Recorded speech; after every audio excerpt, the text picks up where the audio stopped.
নমস্কার সবাইকে। তো আজকে আমাদের কোন ব্যাপারে জানাবেন? জয় বাবা লোকনাথ। অনেকদিন পরেই আসলাম, কাজ নিয়ে ব্যস্ত ছিলাম দেখে আসতে পারিনি। আজকে আমি এমন একটা ঘটনার কথা বলবো, যে ঘটনা মানে আজ থেকে প্রায় 30-35 বছর আগের একটা ঘটনা। বাস্তু করতে গিয়ে আমার এক অলৌকিক এক মানে এত শক্তিশালী এক ব্যক্তির সাথে, আমি ব্যক্তিই বলছি,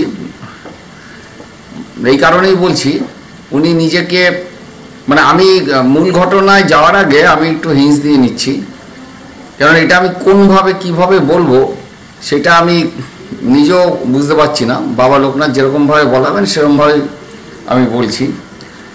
যে একটা মানুষ সাধনা করে যে কি বলবো, যে এক মানে মানে ভয়ঙ্কর শক্তির অধিকারী হতে পারে, মানে আমি মানে নিজের চোখে মানে ভদ্রলোক যেহেতু একজন গুপ্ত ক্রীড়াযোগী, সেই জন্য আমি তার নাম প্রকাশ করতে পারবো না, যার জন্যে স্থান কাল পাত্র আমি একটু আলাদা রাখবো, মানে নামগুলো আমি একটু বলবো না। তবে ঘটনাটা আমার জীবনে চলার পথে প্রচুর নাড়া দিয়েছিল এবং আমার আধ্যাত্মিকতার আরও সুন্দরভাবে প্রবেশ করতে পেরেছি সেই ভদ্রলোকের মাধ্যমে। ধরে নিন আমি তার নাম দিচ্ছি, কারণ আত্মা পরমাত্মার অংশ, আত্মার বিনাশ নেই, সেই জন্য আমি তার নাম দিলাম, সে ভদ্রলোকের নাম দিলাম হচ্ছে অবিনাশ।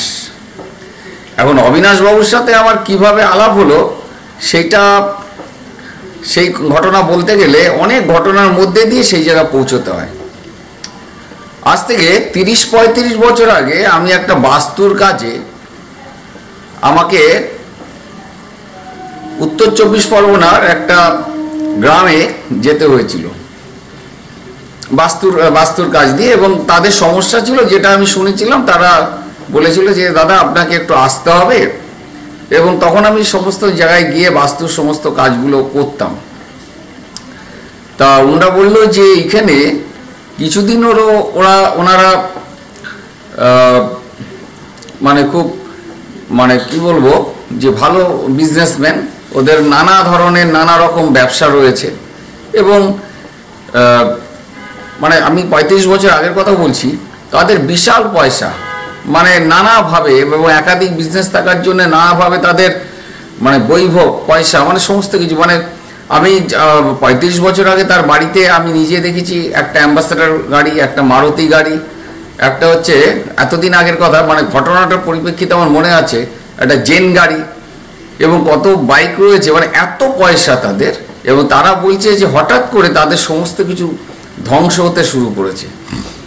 তা আমাকে বললো যে আপনি যদি একটু যান তাহলে একটা দেখা, মানে ওদের প্রথমত আমি গ্রহ নক্ষত্রের চার্টগুলো আমি প্রথমে দেখে নিলাম, তাতে সমস্যা রয়েছে মানছি, কিন্তু তার জন্যে ওরকম মানে ওই রকম ডিস্ট্রেস কন্ডিশন, মানে প্রত্যেকটা ব্যবসা, ওদের 3-4 রকমের বিজনেস রয়েছে এবং প্রত্যেকটাই বহু বছরের পুরনো ব্যবসা, কিন্তু ওই রকমভাবে প্রত্যেকটা ব্যবসা ধ্বংস হয়ে যাচ্ছে একের পর এক। এবং ওরা বলছে যে দাদা বছরখানিক ধরে এই জিনিসগুলো ঘটছে আমাদের সাথে, এবং আমাদের সবাই অসুস্থ হয়ে পড়ছি, এবং মানে ব্যবসা বাণিজ্য হঠাৎ করে লক হয়ে গেছে, মানে চারিদিকে মানে সব মানে একটা ধ্বংসের খেলায়, মানে সব কিছু একটা ধ্বংস চলছে।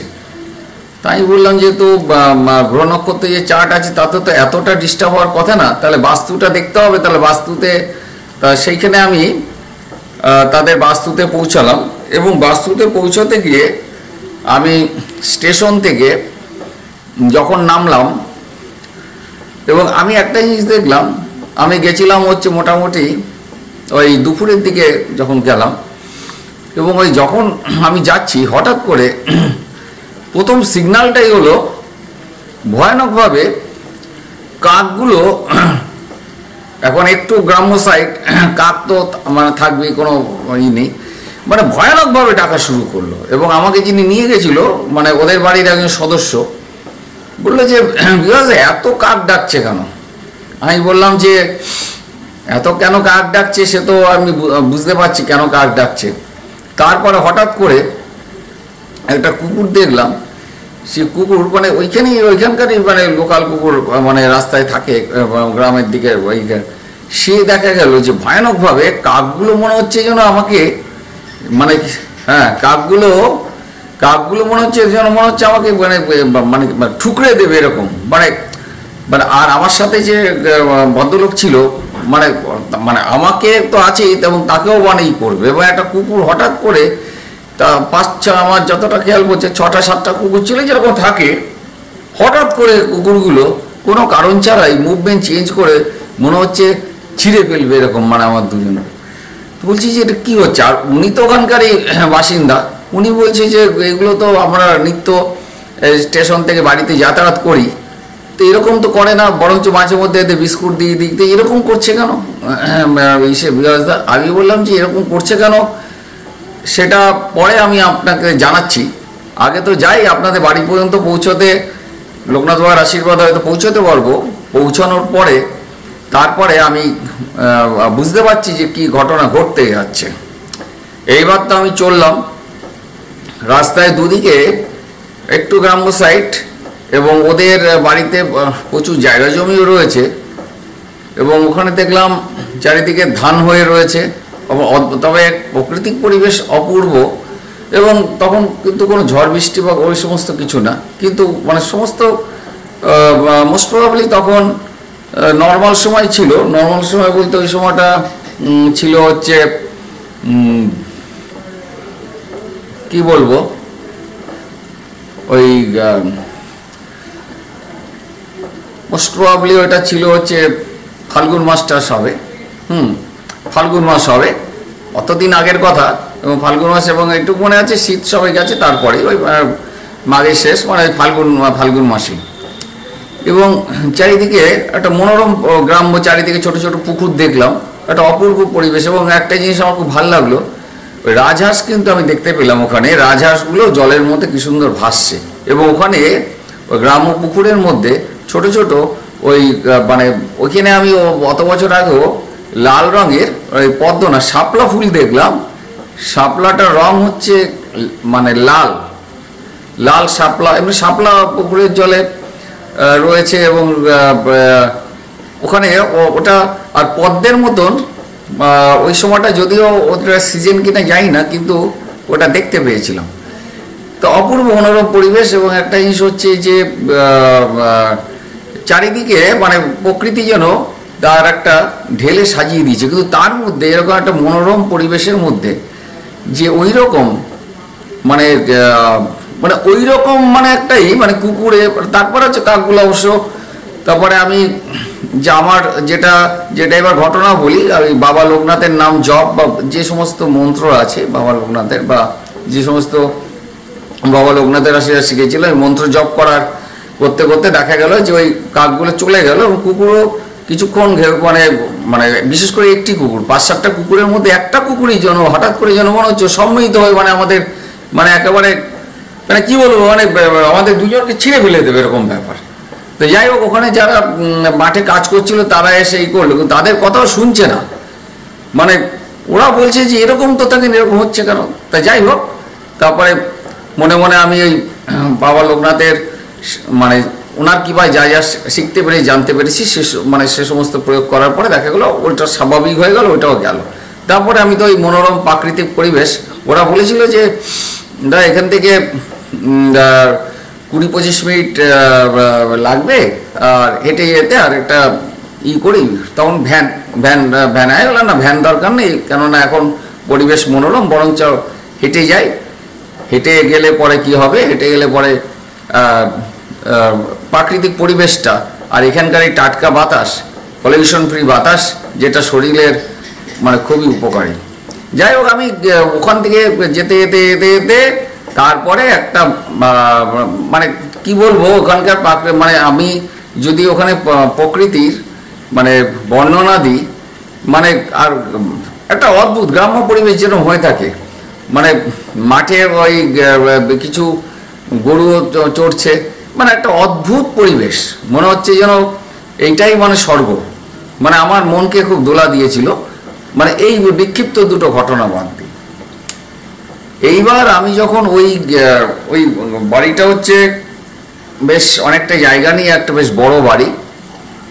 ওদের অনেক জায়গা জমি হয়তো আছে, কিন্তু মূল ভূখণ্ডটা মোটামুটি আমি যা দেখলাম প্রায় 14-15 কাঠার মধ্যে বাড়ি, 3তলা বাড়ি। এবং এবং বাড়িতে যখনই ঢুকতে গেলাম তখনই দেখলাম যেন একটা বাড়ির উপর, মানে এটা তো অনুভূতির ব্যাপার, এটা বাবা লোকনাথের আশীর্বাদ, একটা ছায়া, একটা অদ্ভুত একটা ছায়া বাড়িটার উপর পড়ছে। যে ছায়াটা ওদের ওই প্রত্যেকটা, মানে কি বলবো, যারা যারা ওই পরিবারে রয়েছে তাদের জন্য ধ্বংস করার জন্য ওই ছায়াটা মানে অবস্থান করছে। কিন্তু একটা অদ্ভুত ব্যাপার দেখলাম, বাড়িতে সাধারণত বাস্তু দেখতে গেলে মাটি দেখতে হয়, এবং সেখানে আমি প্রথম দেখলাম যে তুলসী গাছটা বাড়িতে তুলসী গাছ রয়েছে, এবং তুলসী গাছ অনেকগুলো তুলসী গাছ রয়েছে, এবং তুলসী গাছগুলো একটা তুলসী গাছ ঠিক, মানে একটা যেটা পুজো করা হয় সেই তুলসী গাছ ঠিক আছে, কিন্তু অন্য অন্য তুলসী গাছ কেন, ওখানে তো কোনো অসুবিধা নেই, তুলসী গাছগুলোর জন্য ম্রিয়মান হয়ে যাচ্ছে। আমি শুধু একটা কথা জিজ্ঞেস করলাম, এই তুলসী গাছ, এই যে মঞ্চের উপর যে তুলসী গাছ আছে, এই তুলসী গাছের কি এখন দেখছি মোটামুটি ঠিক আছে, এর থেকে কি আরও তরতাজা ছিল না এইটা, এই মাতা তুলসীর এই ভাইব্রেশনটা বলে কি আগে আরও তরতাজা, আরও বিশাল বড় ছিল, কিন্তু মনে হচ্ছে যেন ওই জন্য আস্তে আস্তে করে মানে একটা কেমন যেন নির্জীব হয়ে যাচ্ছে। আচ্ছা ঠিক আছে, এবার বাড়িটা ভালো করে পর্যবেক্ষণ করলাম। পর্যবেক্ষণ করে যেটা দেখলাম যে বাড়িতে পায়খানা বাথরুম কিন্তু যেটা রয়েছে সেটা ওই ঈশান কোণে পায়খানা বাথরুম এরকম কোনো ব্যাপার নেই, বা ওগুলোর যে ভাইব্রেশনগুলো রয়েছে সেগুলো সাধারণত পশ্চিম দিকে বা দক্ষিণ পশ্চিমে রয়েছে, মানে সেটার যে ঈশান কোণে পায়খানা বাথরুম থাকলে যেরকম ভয়ানক বাস্তুদোষ হয় সেরকম কিছু, মানে স্ট্রাকচারাল, মানে বাড়িতে বাস্তুর যেটা আছে সেরকম কিন্তু কিছু পেলাম না। আমি তখন নিজে অবাক হয়ে গেলাম, তাহলে কিসের থেকে ঘটছে? মাটিও নানা যে পদ্ধতিতে বাড়ির বা বাস্তুর মাটি পরীক্ষা করা হয় সেই পদ্ধতিগুলো করে দেখলাম যে সেরকম কিছু অসুবিধা পেলাম না। বাড়ির যে কনস্ট্রাকশন সেটা বাস্তুমতেই করা হয়েছে, সেটা ওরা অতটা জানতো না, কিন্তু ঘটনাচক্রে বাস্তুমতেই করা হয়েছে। এবং বাড়িতে এমন কোনো গাছপালা নেই যে গাছপালাগুলোর জন্যে, যেরকম বাড়িতে প্রচুর কাটা গাছ বা অনেক সময় তাল গাছ বাড়িতে থাকলে বা প্রচুর কাঁটাযুক্ত গাছ থাকলে অনেক সময় বাড়িতে বাস্তুর ব্যাপারে নানা রকম সমস্যা দেখা দিতে পারে। তা আমি সেরকম কিছু দেখলাম না। তা এবার আমিও চিন্তায় পড়ে গেলাম, এবং আরেকটা জিনিস, অদ্ভুত জিনিস দেখলাম বাড়িতে ঢোকার পরে যেটা দেখলাম, মনে হচ্ছে দিনের বেলা, তখন মনে হচ্ছে কিছু ছায়া মূর্তি বাড়িতে উল্টো করে, মানে দেয়ালে মাথাটা নিচের দিকে পা উপরে, মানে এইগুলো কি এই বাবা লোকনাথের আশীর্বাদে যে ভাইব্রেশনটা পেলাম, এই ঘটনাগুলো বলতে বাধ্য হচ্ছি। মানে অদ্ভুত, মানে একটা ছায়ার খেলা চলছে, এবং একাধিক স্পিড, একাধিক অশুভ শক্তির একটা ভাইব্রেশন রয়েছে। তা আমি সেটা আর ওদেরকে বললাম না। তা আমি প্রত্যেকটা ঘর এবং বাড়ি যথেষ্ট পুরনো, 50-60 বছর বা তারও বেশি হবে, তার আগে পুরনো বাড়ি, এমনি বাড়ি শক্তপোক্ত বা কোনো রকমের না। এবার আমি তখন চিন্তা করতে থাকলাম যে মানে এইটার কারণটা কি। প্রথমত হচ্ছে বাস্তুতে যেটা দেখা যায় তিনটা, একটা হচ্ছে যে মানে মাটি পরীক্ষা, সেটা দেখলাম যে ঠিক আছে। দ্বিতীয়ত বাড়ির যে বাস্তুতে যেখানে যে রান্নাঘর বা ঠাকুর ঘর, ঈশান কোণে কিন্তু ওদের ঠাকুর ঘর রয়েছে, এটা কিন্তু 100% দেখলাম। এবং পায়খানা বাথরুম, মানে এটা কিন্তু ওরা বাস্তু মতে করেনি, ওরা বাড়ি করার সময় অটোমেটিক্যালি বাস্তু মতেই হয়ে গেছে। তাহলে তখন আমার মনে হলো, তৃতীয় নম্বর প্রশ্ন আমি বললাম যে আপনারা কি কখনো কোনো অবস্থায় কোনো কেউ হয়তো বাড়িতে এসে তার সাথে কি ভয়ানক দুর্ব্যবহার করেছেন? হয়তো অনেক সময় একটু কেউ ভিক্ষা নিতে আসলো বা কোনো পুজোর জন্য নিতে আসলো, নানাভাবে এই আসে। কিন্তু অনেক সময় কি হয়, আমাদের যদি না পারি তখন আমরা বলতে পারি যে মাফ করো, আমি এই মুহূর্তে তোমার এইটা করে দিতে পারছি না, মানে দিতে পারি, সেটা হতেই পারে, এবং পরে নিশ্চয়ই আমার দেওয়ার ইচ্ছা থাকলো। কিন্তু অনেক সময় কি হয়, মানুষের সাথে এমন দুর্ব্যবহার করে, সেই দুর্ব্যবহারে মানে কি হয়, প্রত্যেকটা সর্বং খলিদং ব্রহ্ম, প্রত্যেকটা মানুষের মধ্যে ঈশ্বর সত্তা বিরাজমান। প্রত্যেক মানুষ জীব জগৎ মানে এরকম কোনো খারাপ ব্যবহার কি আপনারা করেছেন? বলছেন না, সেরকম কিছু করিনি। বা আমি বললাম যে বাড়িতে ওদের দেখলাম জয়েন্ট ফ্যামিলি হচ্ছে ভদ্রলোক 4-5 ভাই একসাথে একই ফ্যামিলিতে থাকে, ভালো লাগলো। তখন মোটামুটি জয়েন্ট ফ্যামিলি আমরা প্রচুর পেতাম। এবং আমি বললাম যে আপনাদের সমস্যা কি? বলে যে উনি আমার বাবার বয়সী, বললো যে বিভাস আমাদের ব্যবসা বাণিজ্য আচমকা এই বছরখানিক হলো নানাভাবে ব্যবসা বাণিজ্য মানে হঠাৎ করে ডুবতে বসেছে। এবং আমাদের কি বলবো যে বুঝতে পারছি না যে কিসের থেকে কী হলো। এবং ওরা মানে আধ্যাত্মিক এবং পুজো, যেরকম একটা গৃহস্থ বাড়িতে পুজো হয়, সমস্ত পুজো বা রিচুয়ালগুলো সমস্তই করে। মানুষগুলো অ্যাজ ইট ইজ ঠিকই আছে, ভালোই আছে। তা আমি নিজেও বিভ্রান্ত হয়ে গেলাম যে এখানে যেটা পাচ্ছি অশুভ শক্তির এরকম প্রভাব কেন। আর দ্বিতীয়ত আমি যখন স্টেশনে নামার পরেও এই যে মানে এইরকমভাবে নেগেটিভিটি এরকম কেন আসলো। এবার আমি তো কিছুতেই সেটা বুঝতে পারছিলাম না যে কিভাবে আর কি এটা আমি করতে। আমি বললাম যে দেখুন, আমি আপনার বাড়ির প্রত্যেকটা সদস্য যারা আছেন প্রত্যেকের সাথে আমি মানে আপনাদের হল ঘরে আপনাদের সবাই আসুন, আমি কথা বলতে চাই যে কখনো কারুর সাথে বা কোনোভাবে মানে আপনি হয়তো জানেন না, মানে ব্যাপার হচ্ছে কি যে একটা কথা হচ্ছে যে কার মধ্যে কি আছে সাধারণ মানুষের পক্ষে তো বোঝা সম্ভব না। এমন কোনো কেউ, সে আপনাদের পারিবারিক সদস্য হোক বা হোক, কারুর সাথে কি কখনো কোনো অবস্থায় কোনো খারাপ ব্যবহার হয়েছে? এবং দেখা যাচ্ছে যে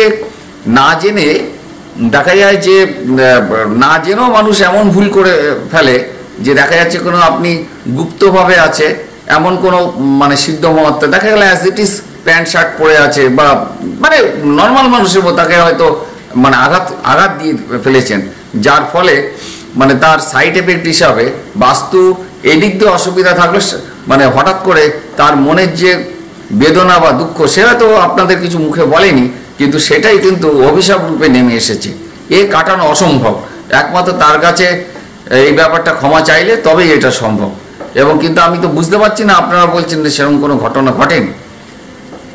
তখন আয়োলা একটু ভালো করে, আপনারা তো সবাই রয়েছেন এখানে, ও তো বাড়ির সদস্য মোটামুটি 14-15 জন, সবাই ভালো করে, তাই বলে আপনাদের প্রত্যেককে জিজ্ঞাসা আপনারা ভালো করে খেয়াল করে দেখুন কোনো কিছু ঘটেছে কিনা।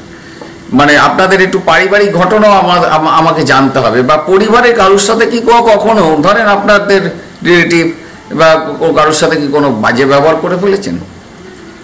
তখন তো সবাই ওর মুখ চাওয়াচুই করতে করতে হঠাৎ করে যিনি আমাকে নিয়ে গেছিলেন ওনার মিসেস, মানে ওই ভদ্রলোকের মিসেস বলছে যে হ্যাঁ মানে একটা ঘটনা ঘটেছিল, সেটাও বছরখানিক আগে, সেটা তো পরিবারে নর্মালি মানে ঘটে থাকে। তাহলে ঘটনাটা পুরো বলুন আমাকে, কারণ এইটার যদি সমস্যার সমাধান করতে হয়, যতই অপ্রিয় ঘটনা হোক, যতই দুঃখজনক বা যাই জনক হোক না কেন, আপনি ঘটনাটা বলুন।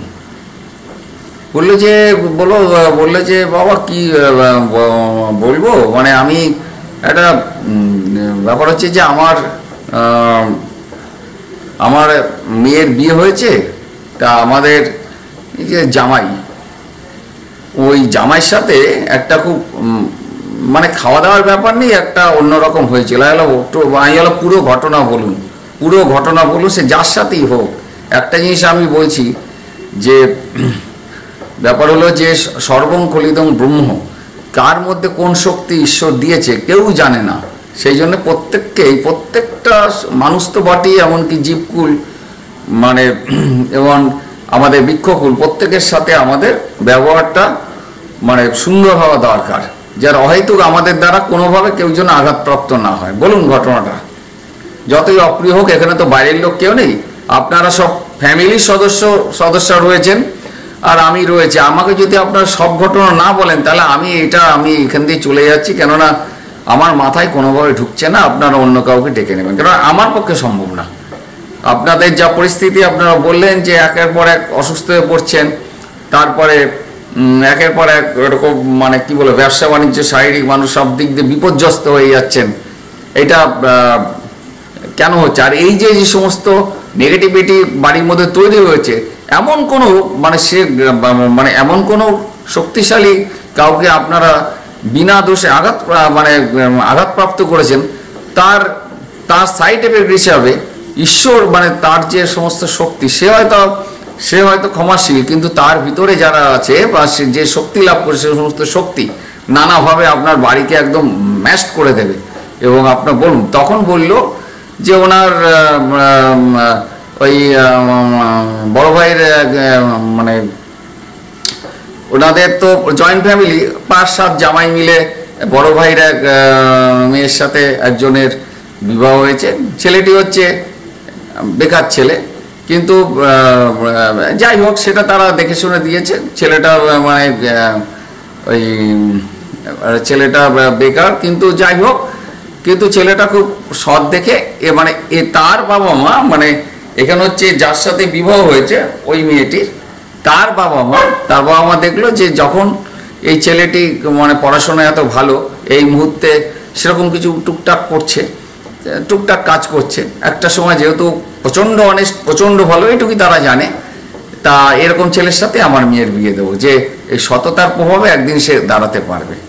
কেন তার মেয়ের বিয়ে দিয়েছে 23-24 বছর বয়সে, ছেলেটির বয়স 27-28 বছর বয়স, এবং তাদের ছোটবেলার থেকে একটা টার্গেট ছিল যে এই ছেলেটির সাথেই এই মেয়েটি বিয়ে দেবে। কিন্তু দেখা গেল যে ছেলেটা সেরকম কিছু করতো না, তখন সে মাস্টার ডিগ্রি যেটা শুনলাম মাস্টার ডিগ্রি পড়াশোনা করতো, তারপরে তার তখন ওইটা পড়তে পড়তে সে ছোটোখাটো কিছু কাজ করতো, তা সেই হিসাবে তাকে বিবাহ দেওয়া হয়। ভালো কথা। হ্যাঁ, বলে বিবাহের পরে এবার তা বিবাহ দেওয়ার পরে কি হয়? বিবাহ দেওয়ার পরে যে জিনিসটা হয় সেটা হলো যে একদিন সব জামাইরাই এসছে, আসার পরে যেহেতু অন্যান্য জামাইরা বেশ বড় বড় চাকরি করে বা তাদের মধ্যে বললো যে 2-3 জন ভালো চাকরি করে আর 2-3 জন তারাও ভালো বিজনেসম্যান, এবং তারা তুলনায় এই জামাই তাদের কাছে অর্থনৈতিক দিক দিয়ে কিছুই না। সেই জন্যে বলে বাড়িতে খেতে বসেছিল, সব বড় একটা টেবিলে খেতে বসেছিল, খেতে খেতে ওদেরই একজন সদস্য মানে ওই ভদ্রলোকের আর কি বোনের বর সে হঠাৎ করে বলে বসে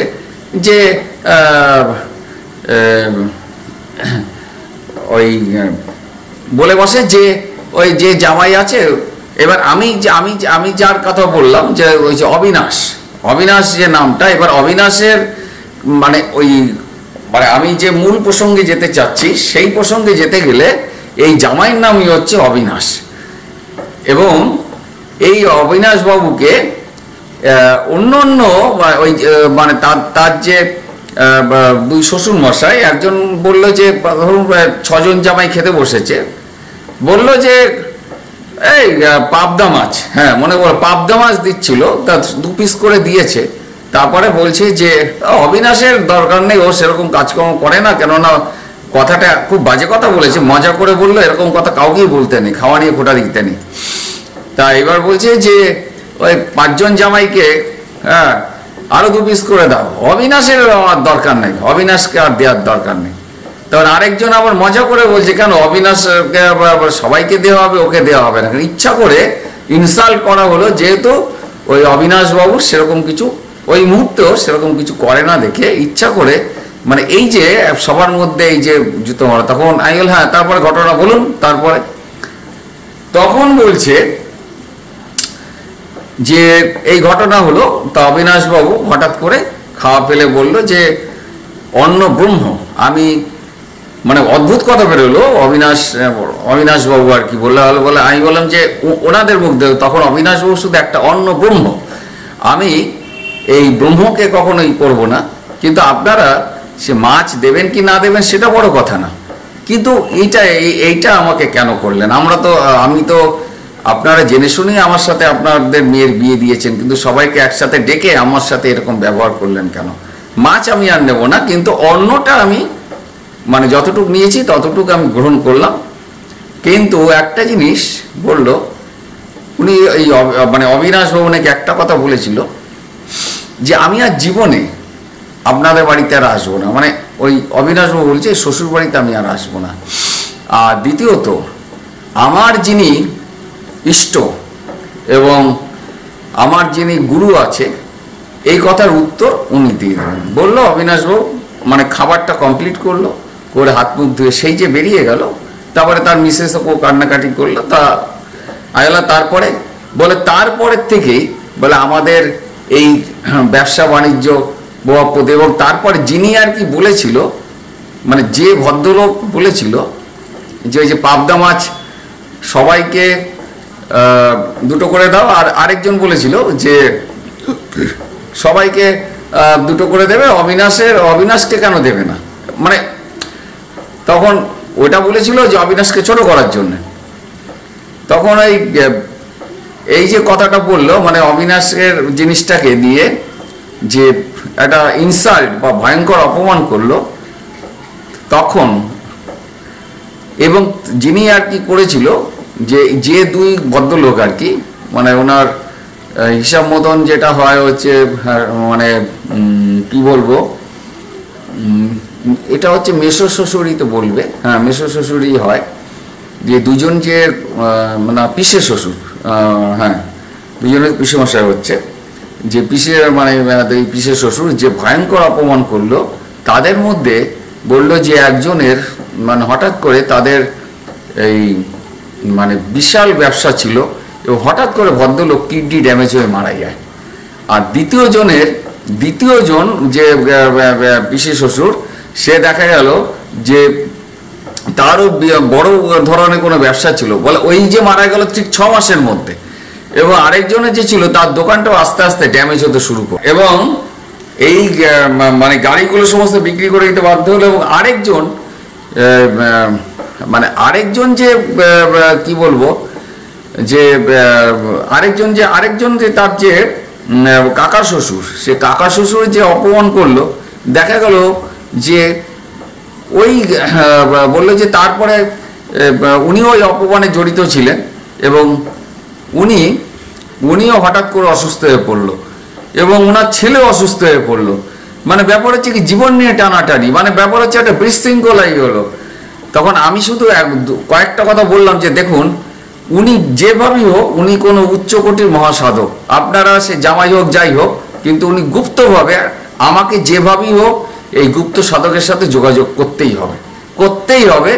এবং প্রথম পয়েন্ট হচ্ছে যে এই সমস্যার সমাধান করতে গেলে মানে যার কাছে আপনারা অপরাধ করেছেন, যে ভয়ানক অপরাধ করে আপনারা সবাই হয়তো করেননি, কিন্তু যে ভয়ানক অপরাধ করেছেন সেই ভয়ানক অপরাধ ঈশ্বর চাচ্ছে যে তার কাছে প্রথমত ক্ষমা চাইতে হবে, দ্বিতীয়ত সে সন্তানের মতন হলো, যেহেতু সবার মধ্যে ঈশ্বর রয়েছে, সে ক্ষমা চাইতে হবে, আর দ্বিতীয়ত আমার প্রয়োজন যে এই রকম মানে সে মনে আঘাত পেয়েছে যে পরমাত্মা ভয়ঙ্কর অসন্তুষ্ট, এরকম বিপর্যয় হয়েছে, তাহলে সে কোন লেভেলের সাধনা করেছে এবং গুপ্ত সাধক। এবং আমার যেটা মনে হয়েছে, আমি বললাম যে আপনাদের এই জামাই তো ক্রিয়াযোগী এবং ভয়ঙ্কর শক্তির অধিকারী, কেউ জানতেও পারছে না যে সাধারণত স্যুট বুট হয়ে বা মানে থেকে গুপ্তভাবে সাধনা করে সাধনার চূড়ান্ত জায়গায় পৌঁছে গেছে, নাহলে এত শক্তির সে তো কিছু বলেনি।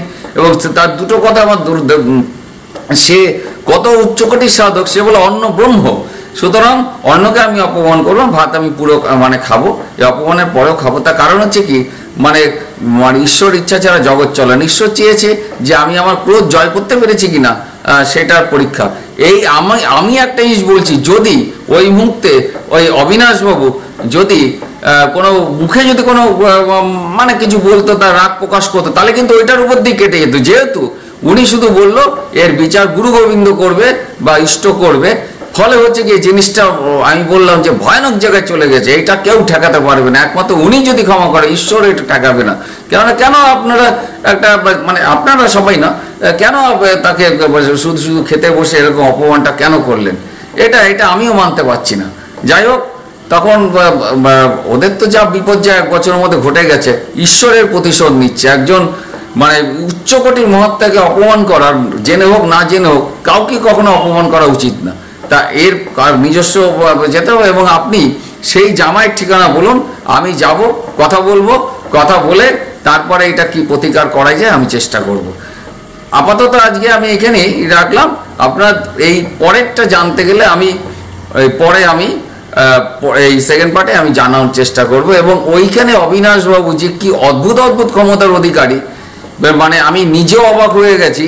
কিন্তু যেহেতু আমি প্রতিজ্ঞাবদ্ধ কখনো ওনার ঠিকানা বা নাম আমি প্রকাশ করতে পারবো না, কিন্তু একটা মানে ওনার সাথে তারপরে আমি ওনার ঠিকানা মতন যাই, গিয়ে অবিনাশবাবু একজন, যাই হোক উনি একজন এখন যেমন সাধন জগতের জন্য চূড়ান্ত পর্যায়ে পৌঁছেছে, এবং উনি কি বলবো যে উনি ধর্ম, অর্থ, কাম, মোক্ষ এই চারটিরই সমন্বয়ে দেখলাম মায়ের আশীর্বাদে বা তার গুরুর কৃপায়, ইষ্টের আশীর্বাদে, মানে সাংঘাতিক জায়গা সব দিকেই উনি পৌঁছে গেছে। পৌঁছে গিয়েও এরকম সদানন্দময় পুরুষ আমি দেখিনি, এবং তার মানে বহু অলৌকিক জিনিস আমি তার মানে যারা তার কাছের লোক তার শুনেছি, সেগুলো আমার জানানোর ইচ্ছা রইল।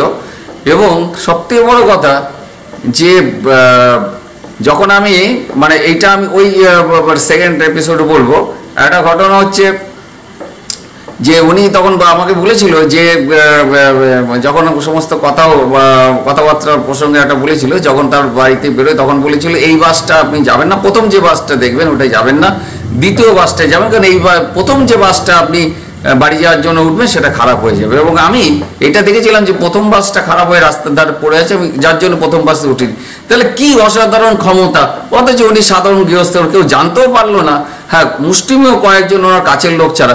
আমি ওনার জীবনে অনেক অনেক ঘটনা যতটুকু পেরেছি আমি জোগাড় করেছিলাম, সেইগুলো আমি বলার চেষ্টা থাকলো, পরবর্তী এপিসোডে আমি বলার চেষ্টা করব। জয় বাবা লোকনাথ, ভালো থাকুন। এই বাস্তু করতে গিয়ে এক মহাত্মার সাথে আমার দর্শন হলো, কিন্তু এরা এতটাই গুপ্ত এবং প্রচার বিরোধী, কিন্তু আমি মানে প্রচার ওনারা চান না। কিন্তু আমি এইটা বলতে কেন এটা করছি যে বর্তমান যুগেও মানে গুপ্তভাবে সাধনা করে মানে যে মানুষ কোথায় পৌঁছাতে, যার জন্য আমি সবসময় বলি যে প্রত্যেককে মানে মর্যাদা দাও, মানে যে যে রূপে আসুক প্রত্যেককে, এমনকি বিড়াল, কুকুর, সাপ, ব্যাঙ প্রত্যেককেই মর্যাদা, মানে সবার মধ্যে ঈশ্বরের শক্তি রয়েছে। তা আমি ওই তার সাথে মেশার পরে এবং কি কি অলৌকিক ঘটনা আমি চাক্ষুষ করেছিলাম, এবং মানে আমার এখনো বলতে গিয়ে গায়ে কাটা দেয়। আমি এই ঘটনা বহুদিন চেপে রেখেছিলাম, কিন্তু এখন বলছি আমার মনে হচ্ছে যে বর্তমানেও সাধনা করে কত এরকম আমাদের সাধনার উচ্চকোটির মহাত্মা রয়েছেন, যেগুলো আমাদের আমরা জানি না। কিন্তু আমি চিন্তা করলাম যেরকম একজন মহাসাধকের নাম দাম ঠিকানা বলার আদেশ নেই, সেই জন্য আমি বলবো না তার সম্মানার্থে, কিন্তু তার সাধনাটাকে তো আমি সম্মান দিতেই পারি। এবং আমি যে বলছি বাবা লোকনাথের ইচ্ছা, সে শুনতেও পাচ্ছে।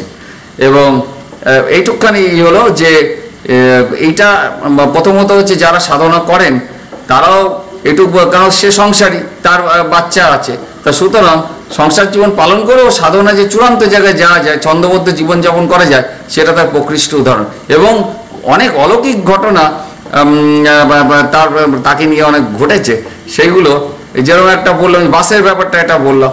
আরেকটা ব্যাপার হচ্ছে যে ওনার সাথে একবার আমি বেরিয়ে একটা অদ্ভুত, এইটা একটুখানি টাচ করে দিয়ে আজকের মতো এটা কমপ্লিট করছি। আসলে কি এত ঘটনা ঘটেছে, মানে সেগুলো আমার মনে করে করে সমস্ত কালেকশন করতে হচ্ছে মনের খাতায়।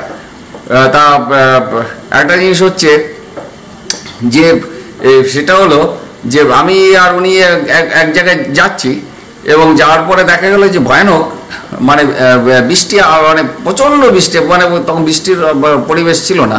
পরে তো ওনার সাথে যোগাযোগ হলো, তা উনি সেই বৃষ্টির ব্যাপারটা বললো যে 10 মিনিট পরে এই বৃষ্টিটা, মানে আকাশ ভেঙে যেভাবে বৃষ্টি হচ্ছে, বললো যে আমরা যে জায়গাটায় যাব সেই জায়গাটা 10 মিনিটের মতন এখন এখানে বৃষ্টি হবে, কিন্তু আমরা যেখানে যাব সেখানে রোদ্দুর থাকবে। এবং একটা আশ্চর্য ব্যাপার যে ওখানে একদিকে বৃষ্টি হচ্ছে, আরেকদিকে, তো ইনি জানলো কি করে? ওটা অন্তত ওই 10 মিনিট দূরে সেখানে রোদ্দুর থাকবে। তাহলে এক জায়গায় বৃষ্টি হচ্ছে, আরেক যে রোদ্দুর থাকবে, ওখান থেকে তো দেখা যাচ্ছে না। মানে এরকম বহু বহু ঘটনা আছে, মানে এগুলো মানে কি বলবো, যার জীবনে না ঘটবে বোঝানো মুশকিল, তবে এগুলো তো ঘটছে।